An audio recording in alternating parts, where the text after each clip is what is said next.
last video, I spent a few days in Provincetown, Massachusetts. Here, I walked to the Long Point Lighthouse and explored the beautiful beaches of Cape Cod. A few days later, I drove to Plymouth, where I taught you about the history of the town, showed you a typical day of car life, and camped by the beach. Good afternoon, everyone. The last time I saw you all, I was in Plymouth, Massachusetts. I ended up staying there a few extra days. I went to the library to work, I did laundry, went to the beach, swam in the ocean, and just had a really relaxing time. But today I am going to Boston, Massachusetts. I'm actually going to be meeting my brother-in-law there. He's taking the train, so he'll be there in about an hour, and then I am going to go and pick him up. This is my sister Ariel's fiance. She's been in a few of my videos, so I'll link those down below because those videos were a lot of fun. So as you can see, the passenger seat right now is completely full, and that's not going to work out today because the two of us will be driving together. So first things first, I'm gonna clean up the car, then get changed, and by the time I'm done, it's gonna be time to go to the train station.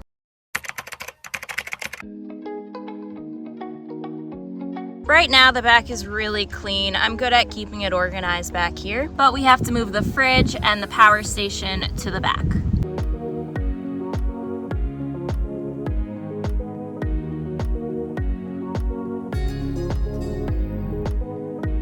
That's looking good. All right, time for clothing.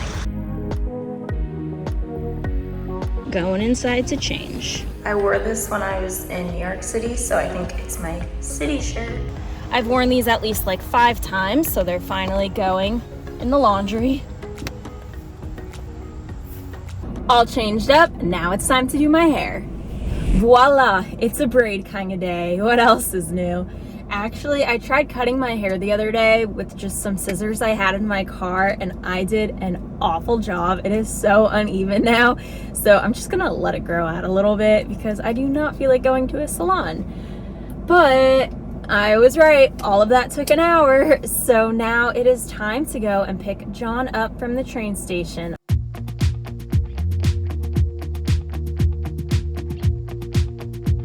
It's a Mamma Mia kind of day. Something you may not know about me is I absolutely love Mamma Mia. I got the movie on DVD one year for my birthday, and every single day that week when I came home from school, I watched the movie, and now I just still love the album. So the car rides where I just listen to the whole thing is so much fun because I swear I know every single lyric to every single song. It's a pretty good time.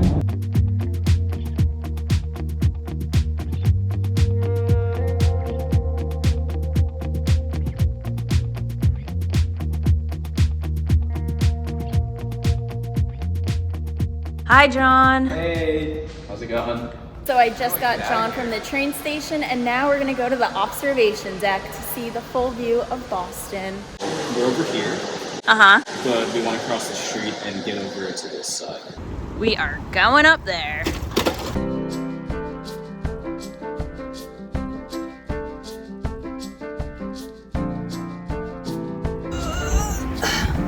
That was a heavy door.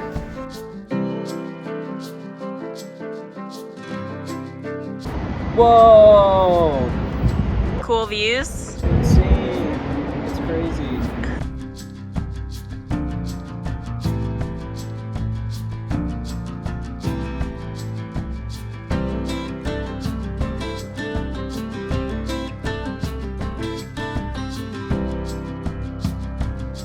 And that is the observation deck for you. Now we're gonna head to Quincy Market because I am hungry. On the way, we stopped so John could grab a lobster roll, which he rated a solid 9 out of 10. Then we made it to Quincy Market, which is filled with a ton of food, shops, street performers, and more. Open to the public in 1826, Quincy Market is one of the largest marketplaces in the U.S., named after the 11th mayor of Boston, Josiah Quincy. I also grabbed a slice of pizza here for lunch.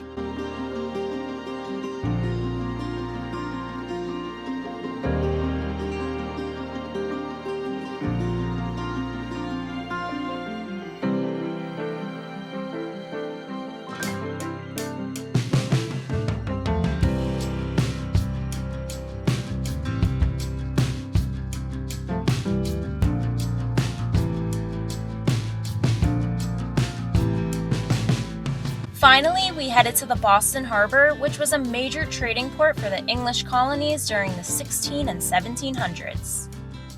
No taxation without representation. Sound familiar? It was in this harbor where 340 chests of tea were dumped and destroyed, an event known as the Boston Tea Party.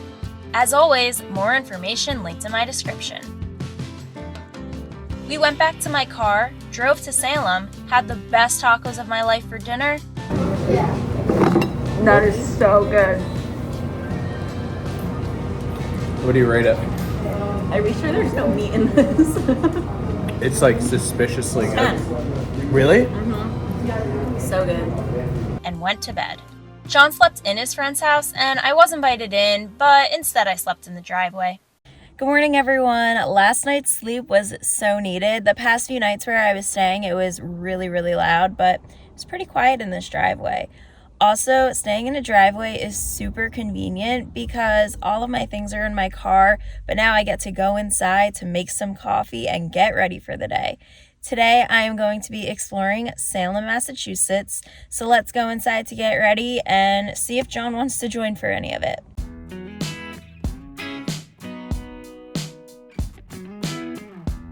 I also brought my Jackery portable power station inside, which I do whenever I have access to a wall outlet. You can also charge it through a carport or using their solar panels, which I do when I go off-grid. The Jackery Explorer 1000 V2 charges from 0 to 100% in just 1 hour.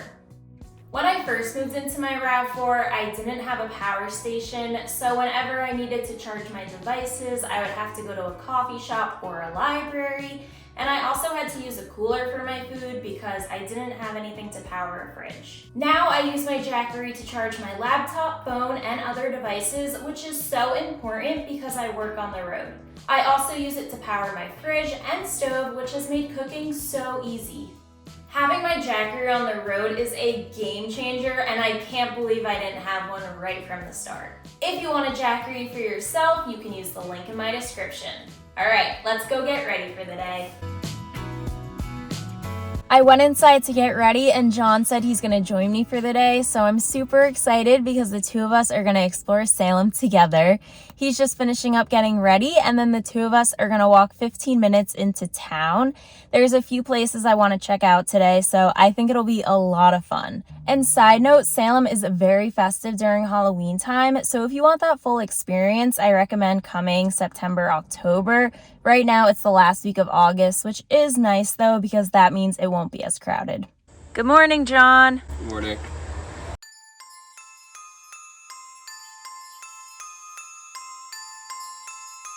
Now we're gonna head to the Salem Witch Museum. Ready?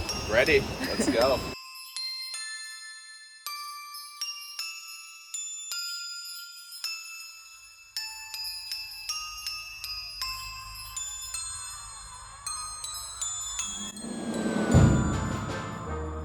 Have any words for the camera?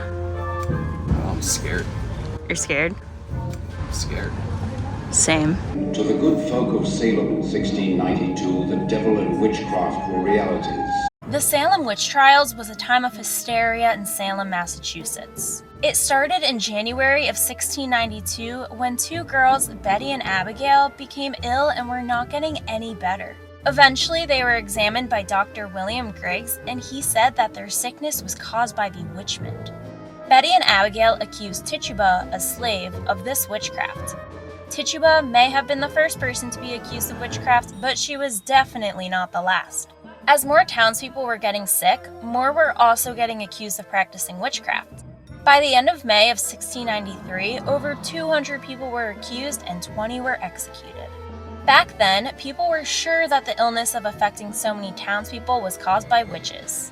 Those who were ill had uncontrollable convulsions, hallucinations, muscle spasms, and many other horrible symptoms.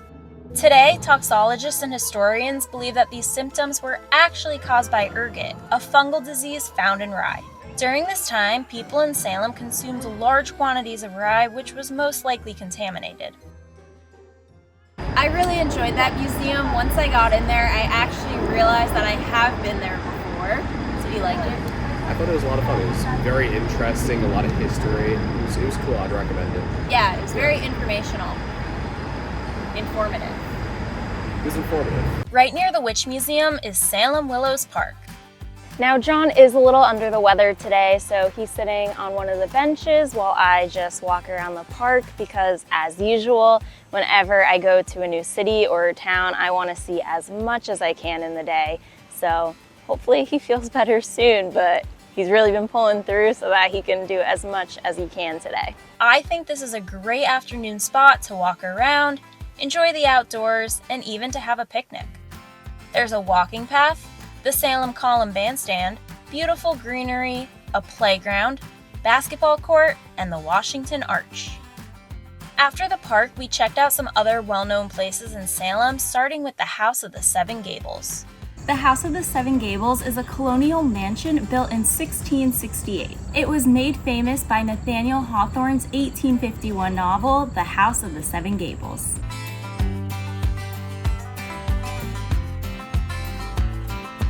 Then we saw the first church in Salem, founded in 1629. Next, we went to the Salem Witch Trial Memorial, next to the old Burial Point Cemetery. This is the oldest maintained cemetery in the town. We passed by the Witch House, home of Judge Jonathan Corwin, one of the judges involved in the witch trials. Finally, we walked around Salem's main streets filled with restaurants and stores. It is very witch-themed.